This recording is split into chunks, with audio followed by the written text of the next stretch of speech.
Ouais, ouais, ouais, ouais, ouais. On dit dans la vie, là, tant que tu n'as pas encore déjà, faut pas dire que tu sais tout. Faut pas dire que tu as tout vu. La femme qui appelle, la fille qui appelle là, elle est maintenant aux États-Unis, mais à Abidjan, en Côte d'Ivoire, elle vivait avec son gars. Et son gars, en fait, à chaque fois qu'il grêle, quand il prend serviette, mouchoir ou même serviette pour se suer, au lieu de jeter à la poubelle, il prend, il garde. Quand il finit de grêle, il finit de se suer à la serviette, il prend, il garde. Il ne jette pas. Elle ne comprenait pas. Pourquoi il ne jetait pas? Et un jour, il est sorti, il est venu avec Canary. Canary, c'est Marmite.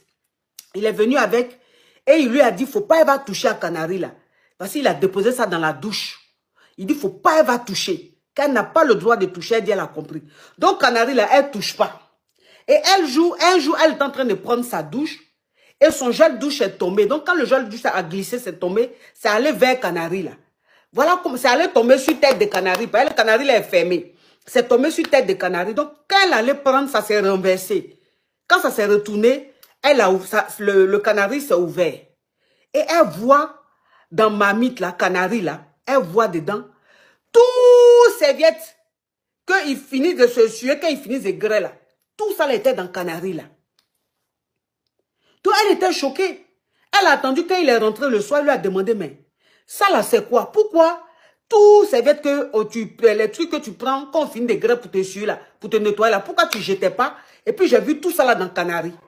Quand tu lui as demandé, il a dit quoi? Que c'est un médicament qu'il envoyait, je ne sais pas bien, c'est un médicament qu'on envoyait. Il lui a dit que, maintenant, ok, d'accord. Donc, il lui a dit que non, c'est un médicament, on lui a envoyé, il ne se sent pas bien. En tout cas, il a expliqué une histoire dormie debout. Comme elle était fan, vous connaissez les donneurs, elle a laissé tomber. Mais elle dit, son gars pouvait venir souvent avec 100 millions de francs CFA en espèces. Il pouvait venir avec 50 millions de francs CFA en espèces. Ne dites pas que c'est faux. Vous savez, dans le monde, là, il y a des choses.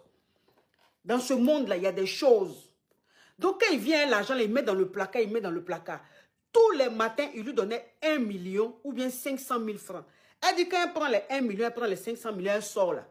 Elle ne sait pas dans quoi elle met l'argent là. Et puis l'argent là finit. Elle ne sait pas dans quoi elle dépense l'argent là. L'argent là finit. Donc vraiment, ça lui faisait peur. Elle ne pouvait rien faire avec l'argent là. Lui aussi, tout l'argent qu'il mettait dans la maison, il ne faisait rien de bon avec. C'était là comme ça. Voilà comment elle, la kete, elle s'est retrouvée aujourd'hui aux États-Unis. Donc, elle vit maintenant aux États-Unis. Ça fait un moment qu'elle, un petit moment qu'elle est. Ça fait combien de temps que tu es aux États-Unis? Ça fait 2 ans maintenant. Ok. Donc, ça fait 2 ans maintenant, elle est aux États-Unis. Et depuis qu'elle est allée aux États-Unis, le gars, c'est comme si son business, ses affaires étaient tombées. Il ne gagne plus l'argent, ça ne va plus chez lui. Donc, il appelle, à chaque fois, il lui dit, faut dire telle parole, pardon, mes affaires ne marchent plus, mes trucs ne marchent plus. Mais il y a une parole là que tu dois dire. Si tu dis là, ça va aller.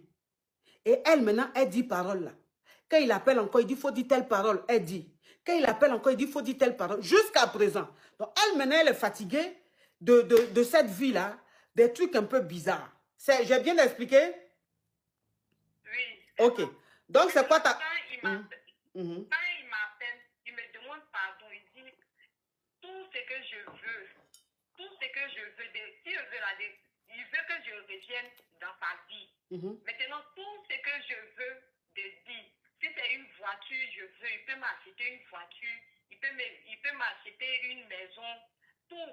Et puis, je peux dire que dans ça même, il est avec son frère. Il a un frère qui est dans même situation là. Et puis, il est connu en plus, je vais faire le nom. Non, pardon, il ne faut pas dire non ici où je suis là, je n'ai pas envie de problème. Il a une grande société qui est bien connue en Côte d'Ivoire aussi, son grand frère. Il a une société qui est bien connue. Et puis, il est très riche aussi, son frère. Donc, il m'appelle, je ne sais pas ce que je dois lui dire. Je ne sais pas, en fait. C'est comme si je n'arrive pas à me débarrasser de lui, en fait.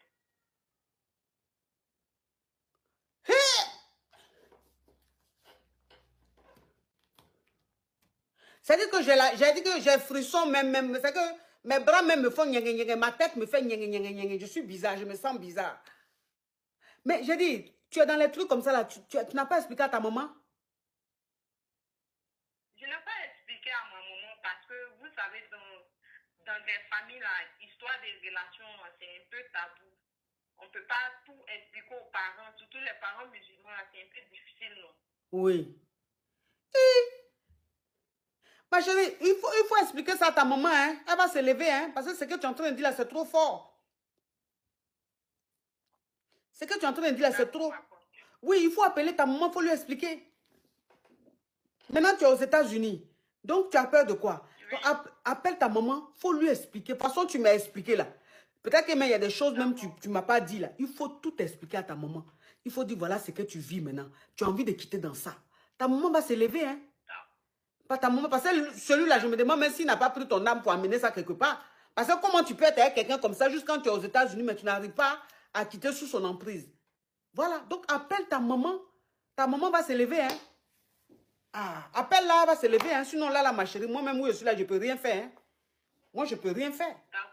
Je ne peux rien faire. Courage à toi, ma chérie. Appelle ta maman, tu lui expliques. Il ne faut pas laisser ça. C'est très sérieux. Courage à toi, ma chérie. Courage. J'ai dit que dans ce monde-là, si tu n'as pas encore quitté ce monde-là, quand quelqu'un est en train d'expliquer son histoire, il ne faut pas dire il ment. Il y a des choses qui se passent dans ce monde-là.